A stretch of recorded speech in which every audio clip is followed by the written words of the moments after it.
오늘 우리에게 주신 하나님의 말씀은 마가복음 9장에 기록된 말씀입니다. 마가복음 9장 19절부터 29절까지 마가복음 9장 19절에서 29절 말씀입니다.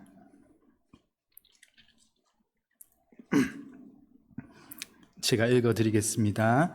대답하여 이르시되 믿음이 없는 세대여 내가 얼마나 너희와 함께 있으며 얼마나 너희에게 참으리요 그를 내게로 데려오라 하시매 이에 데리고 오니 귀신이 예수를 보고 곧 그 아이로 심히 경련을 일으키게 하는지라 그가 땅에 엎드려져 구르며 거품을 흘리더라.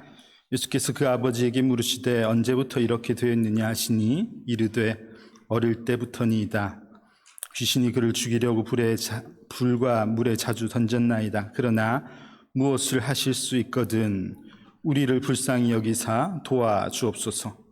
예수께서 이르시되 할 수 있거든이 무슨 말이냐 믿는 자에게는 능히 하지 못할 일이 없느니라 하시니 곧 그 아이의 아버지가 소리질러 이르되 내가 믿나이다 나의 믿음 없는 것을 도와주소서 하더라. 예수께서 무리가 달려와 모이는 것을 보시고 그 더러운 귀신을 꾸짖어 이르시되 말 못하고 못 듣는 귀신아 내가 내게 명하노니 그 아이에게서 나오고 다시 들어가지 말라 하시매 귀신이 소리 지르며 아이로 심히 경련을 일으키게 하고 나가니 그 아이가 죽은 것 같이 되어 많은 사람이 말하기를 죽었다 하나 예수께서 그 손을 잡아 일으키시니 이에 일어서니라. 집에 들어가심에 제자들이 조용히 묻자오되 우리는 어찌하여 능히 그 귀신을 쫓아내지 못하였나이까?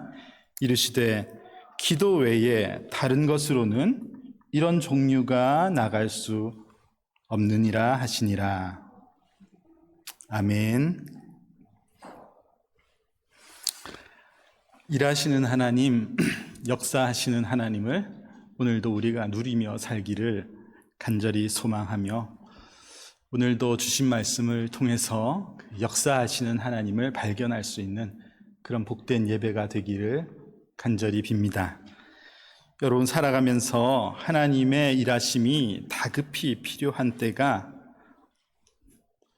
있습니다. 그런 경험이 있으신 분들도 계실 것이고 혹 지금이 그런 때인 그런 교우들도 계실지 모르겠습니다. 이 말씀을 준비하면서 제 안에 그런 생각이 들었습니다. 우리 성도님들에게 하나님의 일하심이 필요한 때가 있도록 나는 기도해야 되는가? 그런 때가 없도록 기도해야 되는가? 어떻게 저는 기도를 하는 게 맞나요? 아마도 대부분은 그런 때가 없기를 바라며 살 것입니다. 당장 하나님의 일하심이 급히 필요한 때라고 하면은 우리는 늘 우리에게 닥치는 예상치 못한 어려움, 불행한 일, 내 힘으로 도무지 해결할 수 없는 급한 상황 이런 것들을 떠올리기 때문에 그렇습니다.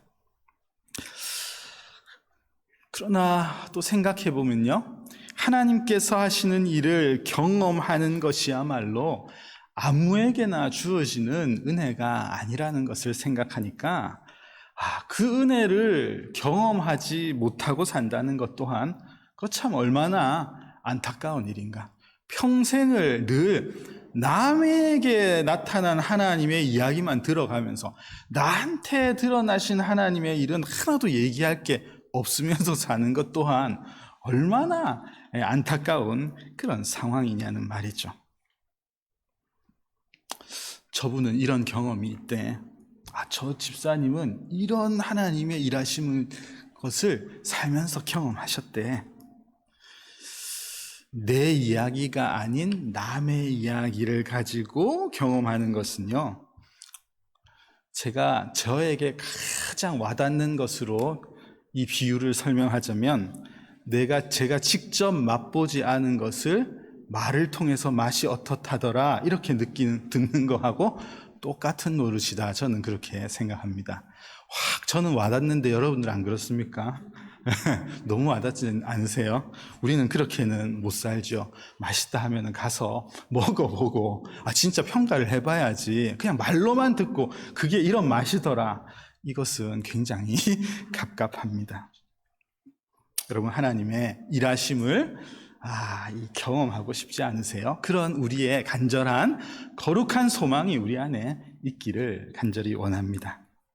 하나님의 도우심이 여러분의 삶 가운데 지금 다급한 형편에 계신다면은 하나님께서 이제 일하시는구나, 이것을 기대하면서 살아가는 그 은혜를 경험하기를 준비하는 그런 여러분들이 되시면 참 좋겠습니다.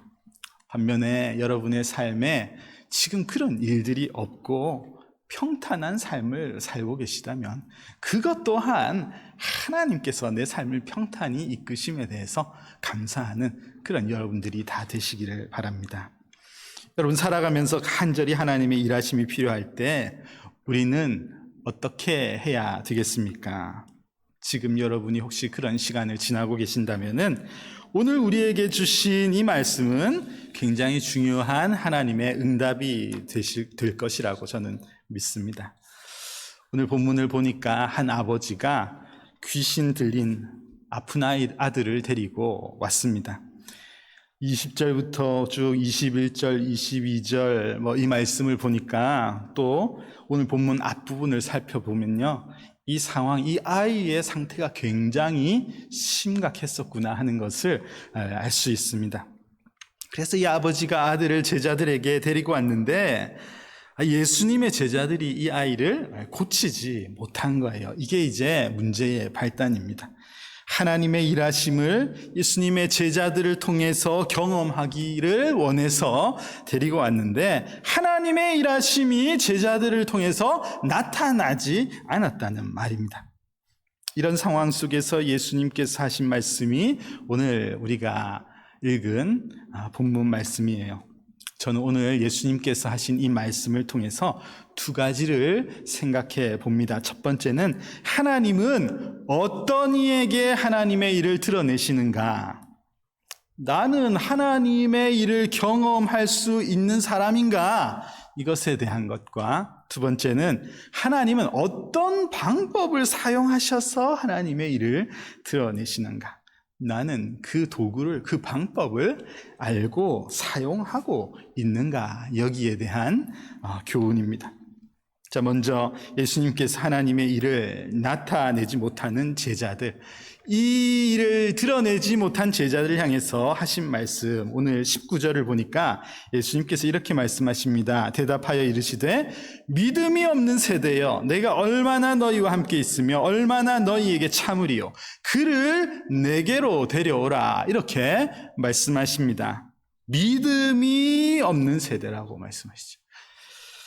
하나님의 일을 드러나지 못하는 제자들, 그런 세대들을 향해서 여러분 무엇이 없다고요? 믿음이 없는 세대다, 이렇게 말씀하시고 있습니다. 예수님은 하나님의 일을 드러내지 못하는, 경험하고 있지 아니하는 세대를 향해서 그들의 믿음을 지적하고 계신 거예요. 예수님께서 이 땅에 오셔서 하나님의 일을 경험하지 못하는 이들을 향해서 하나님의 일을 경험하기를 원하는데 그것을 경험하지 못하는 자들을 향해서 믿음을 지적하신 경우는 오늘 본문에만 나오는 것이 아닙니다.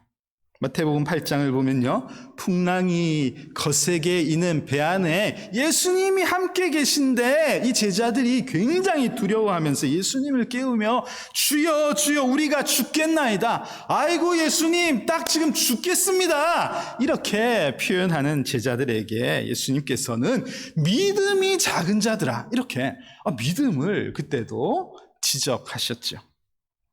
마태복음 16장을 보면요, 얼마 전에 오병이어의 이적을 경험한 제자들이 방금 조금 전에 오병이어의 기적, 하나님께서 놀라운 것을 채우시는 능력의 하나님이심을 경험했던 이 제자들이 돌아오는 길에 당장 먹을 것이 없어서 어떻게 해야 되나 계산을 하고 있는 장면이 나오죠. 예수님은 그들을 향해서도 믿음이 작은 자들아 어찌하여 떡이 없는 것으로 서로 의논하고 있느냐, 그렇게 이번에도 믿음을 책망하십니다. 아이의 아버지가 예수님 향해서 예수님, 무엇을 하실 수 있거든 우리를 불쌍히 여기사 도와주시옵소서 간절하게, 예수님이 오시니까 간절하게 간청하는 이 아버지를 향해서도 예수님께서는 할 수 있거든이 무슨 말이냐, 믿는 자에게는, 여기서도 믿는 자, 믿음을 가진 자라고 표현을 하고 있죠. 믿는 자에게는 능히 하지 못할 일이 없느니라. 예수님께서는 계속해서 믿음을 강조하고 계십니다. 믿음은 뭔가요? 여기서 뭘 믿으라는 말인가요? 무슨 믿음이 그들에게 필요했습니까? 믿음은 뭡니까? 이래 질문하면 다 당황하십니다. 교회 엄청 오래 다니고 신앙생활 진짜 오래 하신 분도 믿음이 뭔데요? 이러면은 잠깐만요. 당황하죠.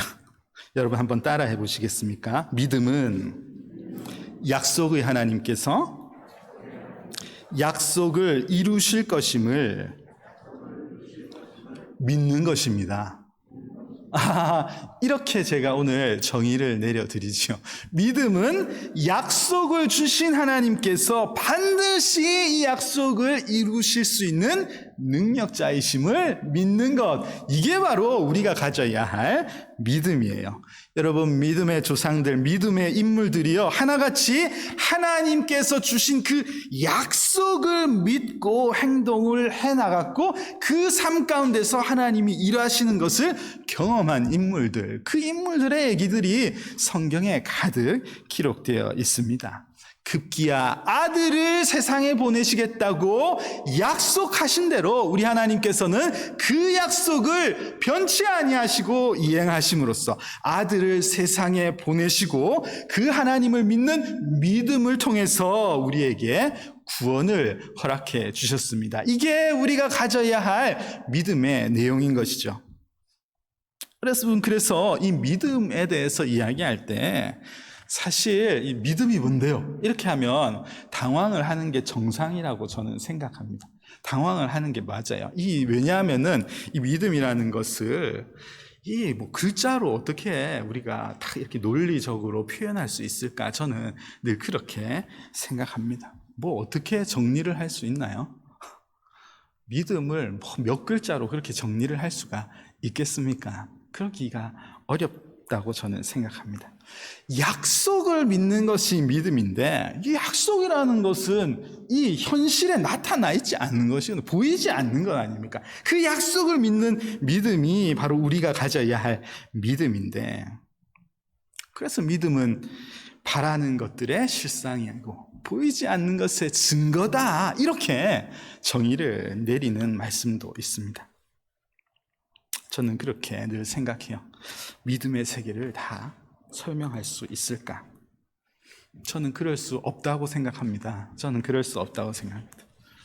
그래서 하나님의 말씀도 그냥 우리가 믿음의 눈으로 바라보아야 하는 것들이 너무 많이 있죠. 어떤 분들은 성경을 다 해석을 하겠다고 작정을 하고 모든 구절구절들을 다 해석해내는 분들도 있는데, 저는 좀 이상하더라고요. 저걸 무슨 근거로 저렇게 해석하나. 어떤 것은 해석이 안 되는 말씀이 왜 없겠습니까? 우리가 믿음으로 읽어야 하는 말씀들이 많이 있습니다. 저는 그래서 오늘 본문의 사건이 시작되는, 여러분 성경을 보시면 마가복음 9장 14절부터 사실 이 사건이 시작되거든요. 이 14절의 이 발단에 좀 주목을 해야지 된다 생각합니다. 이 사건을 기록한 14절 내용을 보면요, 예수님께서 이 현장에 도착하시기 전에 이 제자들과 서기관들이 이 변론을 하고 있었다, 그렇게 있습니다. 서기관들이 그들과 더불어 변론하고 있더라, 이 현장에 예수님께서 나타나셨습니다. 이 뭘 변론하고 뭘 토론하고 있었겠습니까? 예. 왜 예수님의 제자들이 사람을 고치지 못하는가? 요 심층 분석 이런 것을 탁상 토론을 하고 있는 거예요. 논리적으로 주고받고 이것을 하고 있는 것입니다. 최근 예수의 저자들 왜 일하지 못하는가?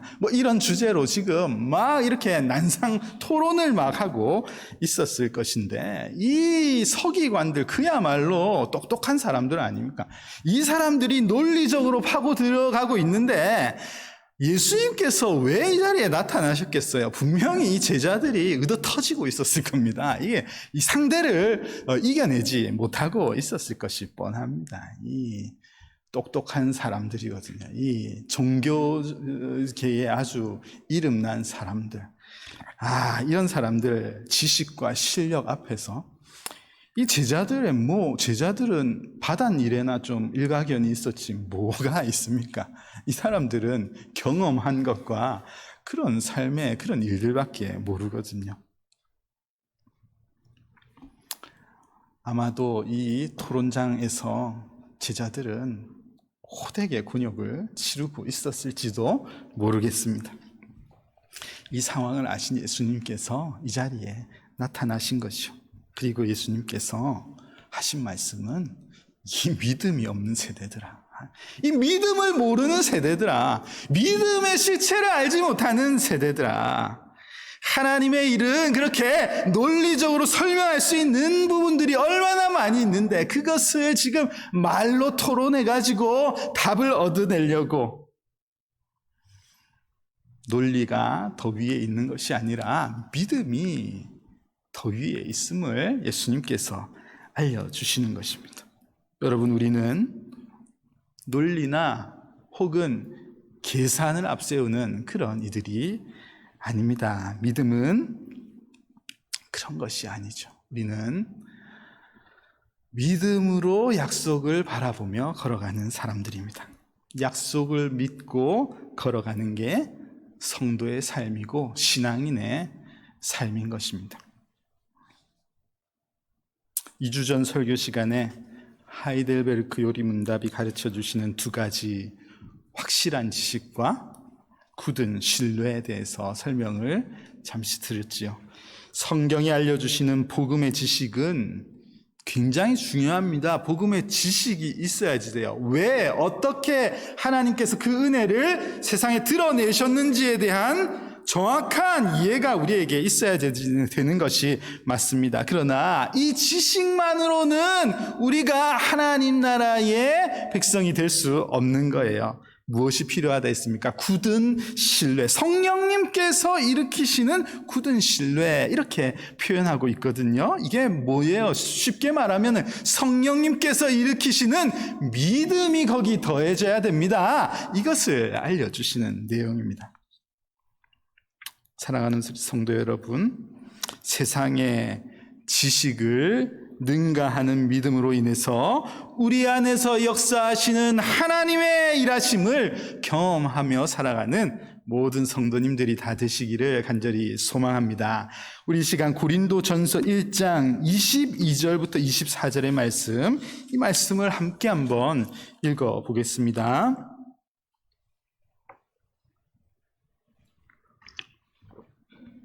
함께 읽읍시다.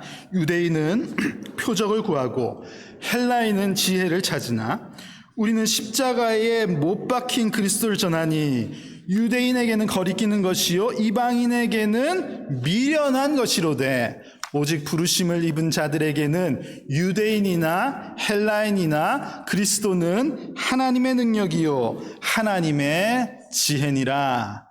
아멘. 여러분, 이 말씀을 오늘 잘 소화하시고 이 말씀을 잘 새기고 돌아가면은 좋겠습니다. 여러분, 우리가 외치는 믿음, 예수 그리스도를 향한 믿음, 이 믿음이요 세상의 관점에서 볼 때 미련한 것, 거리끼는 것이라고 성경이 알려주고 있습니다.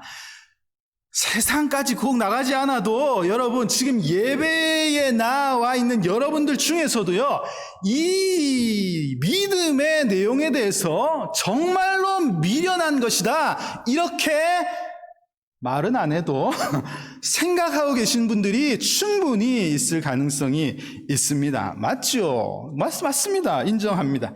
이렇게 미련해 보이는 이론이 또 어디에 있겠습니까?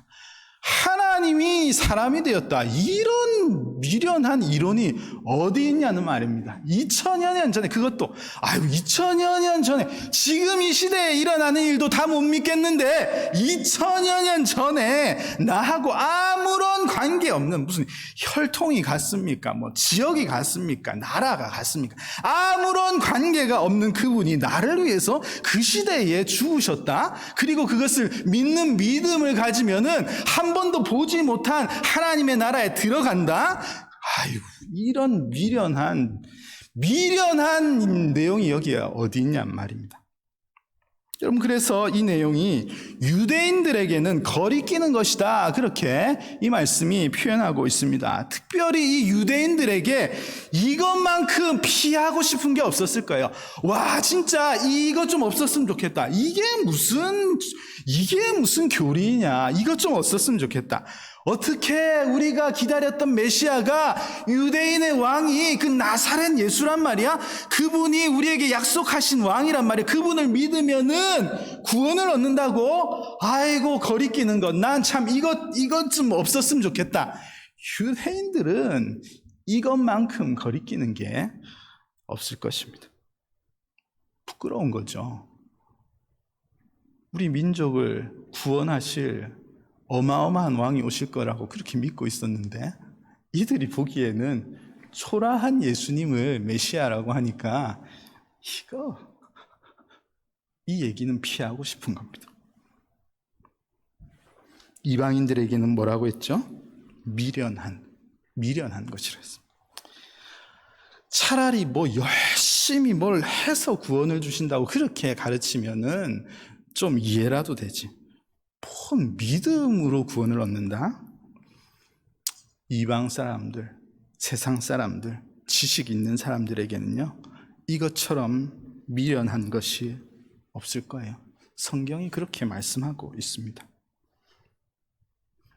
그러나 오늘 이 말씀을 보면은 이 미련하고 거리껴지는 믿음이라는 복음의 핵심이 부르심을 입은 자들에게, 오직 부르심을 입은 자들에게는 성령님께서 일으키신 굳은 신뢰를 지닌 믿음의 사람들에게는, 설사 그들이 복음을 거리껴 했던 유대인이라 할지라도, 설사 그것을 미련하다고 생각했던 이방인들이라 할지라도, 이 믿음, 예수 그리스도를 믿는 믿음은 하나님의 능력을 체험하게 만들고, 하나님의 능력을 신뢰하게 만들고, 그 능력 때문에 오늘도 기뻐하며 살아갈 수 있게 만들고, 하나님의 일하심을 경험하는 삶의 핵심이 믿음이 된다는 것을 오늘 예배에 참여하는 모든 성도님들이 다 믿음으로 고백할 수 있기를 간절히 소망합니다.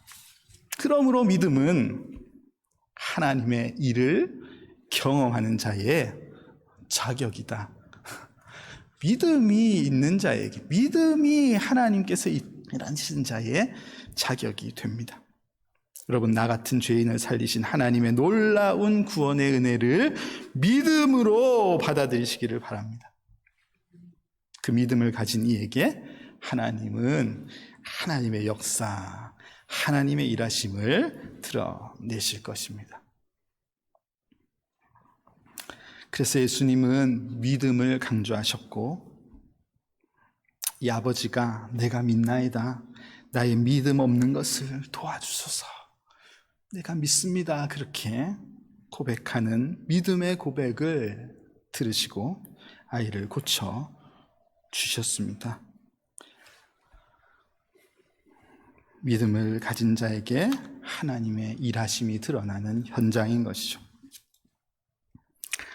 그렇게 사건이 종료되는 것 같은데, 오늘 말씀을 보면 뒤에 또 한 가지 덧붙여 나오는 대화가 있습니다. 제자들이 엄청 궁금한 거예요. 예수님, 왜 우리에게서는 그 일이 나타나지 않았죠? 이걸 이제 질문하는 것입니다. 마가복음 6장에 가보면요, 복음을 전파하고 회개를 선포하고 제자들이 귀신을 내어 쫓고 병자를 고쳤다는 기록이 여기 나오고 있거든요. 한 번도 이 사람들이 이 일을 못한 것이 아닙니다. 그런데 이 사건에 있어서는 그 일을 이루지를 못한 것입니다. 너무 궁금한 거예요, 제자들이. 왜 안 됐습니까? 왜 안 됐을까요? 이것을 질문했을 때 예수님께서 대답하셨습니다. 우리 함께 29절 말씀을 같이 한번 읽어보겠습니다. 이르시되 기도 외에 다른 것으로는 이런 종류가 나아갈 수 없느니라 하시니라. 저는 이 말씀을 근거로 하나님께서 일하시는 도구, 하나님께서 일하시는 방법이 기도임을 여러분들께 말씀을 드립니다. 하나님의 일을 경험하는 자의 자격이 믿음이라고 한다면은 그 자격을 가진 이가 기도를 통해서 하나님의 일을 경험할 수 있다는 말입니다.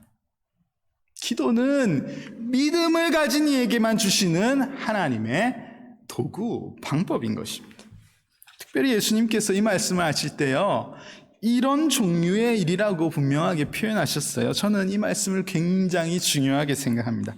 제가 아마 우리 에덴스 한인장로교에 와서도 벌써 이 말씀을 몇 번 강조한 걸로 기억을 하고, 앞으로 제가 이곳에서 사역하면서도 계속 이 얘기를 강조할지 몰라요. 저는 이 말씀이 굉장히 그만큼 중요하다고 믿기 때문에 그렇습니다.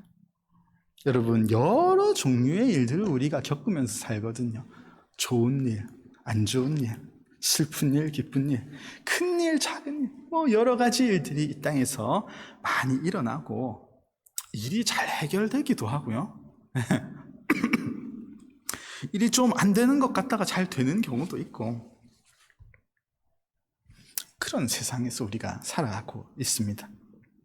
그런데 본문에 나오는 이런 유의 일, 이런 종류의 일이 내 인생에 없을 것이다, 그렇게 단정짓지 마시기를 바랍니다. 하나님의 일하심이 당장 급하고 하나님이 지금 일하셔야지 되는데 하나님 왜 가만히 계십니까? 지금 역사해 주시옵소서. 그렇게 간절히 구해야 하는 그런 간절한 일이, 그런 상황이 우리 인생에 없으란 법이 없습니다. 여러분, 하나님은 일반적인 은총을 통해서 온 세상을 다스리시고 하나님의 백성들을 도우십니다. 우리는 그 은혜를 지금 누리고 그래서 편안하게 살고 있지요. 매일 기도하지 않는다고 갑자기 쌀이 뚝 떨어지고 그런 일이 일어나지 않지 않습니까? 우리는 하나님의 크고 넓으신 보호 아래 지금도 잘 살아나가고 있습니다. 하지만 이 세상에 그런 일들만 있는 것은 아니거든요. 원하지 않는 일들이 벌어지는 곳이 세상입니다. 갑자기 생각지 않았던 일이 일어나고, 생각지 않았던 곳이 아플 때도 있고, 잘 되던 일이 잘 안 되기도 하고, 잘 가고 있었는데 뭐가 막히기도 하는 것이 이 땅의 삶의 모습입니다. 누구에게나 그런 일은 있을 수 있는 것이죠. 그런데 감사한 것은 하나님께서 믿음으로 하나님의 자녀가 된 이들에게 그들을 사랑하셔서 기도의 도구를 분명히 우리에게 주셨습니다. 기도의 도구를 하나님께 잘 사용하시는 여러분들이 되시면 좋겠습니다.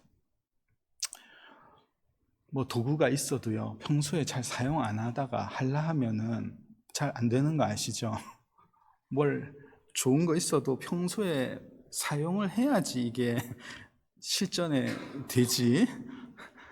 평소에 도구는 좋은 게 있어도 한 번도 쓰지 않고 묵혀두다가 지금 필요해서 쓰려고 하면요, 이게 잘 작동을 안 하는 것 아닙니까?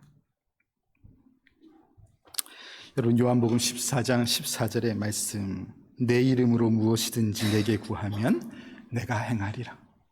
내 이름으로, 예수님께서 내 이름으로 무엇이든지 구하면 내가 행하겠다, 그렇게 약속하셨습니다. 예수님의 이름으로 구하라. 예수님의 이름으로 기도해라. 그래서 우리가 늘 기도할 때 예수님의 이름으로 기도합니다, 이렇게 기도를 마무리하는 이유가 거기에 있지요. 여러분, 독생자 예수님께서 우리에게 생명을 내어주셨다는 사실을 여러분 믿으십니까? 그 믿음이 여러분에게 있으신가요? 그래서 우리가 예수님의 이름을 앞세워서 날 위해서 죽으신 하나님의 아들의 이름을 앞세워서 예수님의 이름으로 우리 하나님께 기도할 때 하나님은 그것을 부인하실 수가 없는 것입니다. 하나님은 그 기도에 반드시 응답하시는 이유가 거기에 있는 것이죠. 그래서 우리는 예수님의 이름을 의지해서 기도할 수 있는 것입니다. 지금도 예수님은 어디서 무엇하고 계신다 하셨습니까? 하나님의 보좌 우편에서 우리를 위해서 간구하고 계십니다. 우리를 위해서 중보하신다는 거예요. 내가 저자들을 위해서 십자가에 죽었습니다. 성부 하나님께 그것을 대변해주고 계신 분이 우리 예수님이십니다. 예수님이 계시기 때문에 그래서 우리는 기도할 수 있는 거예요. 예수님이 계시지 않으면 우리가 기도해도 하나님께서 듣지 않으실 수 있습니다. 그러나 예수님이 계시기 때문에 우리가 예수님의 이름으로 기도할 때 하나님께서 반드시 응답하십니다. 그 예수님이 살아계신 하나님이시고 우리를 위해서 십자가에 죽으신 메시아임을 믿는 믿음을 가지고 그분을 의지해서 기도할 때 하나님은 그 기도에 분명히 역사하실 것입니다. 믿는 자의 기도를 통해서, 믿는 자의 기도를 통해서 하나님의 일하심을 여러분 경험하고 간증하는 그런 에덴스 한인 장로교회 모든 성도님들이 다 되시기를 간절히 축복합니다.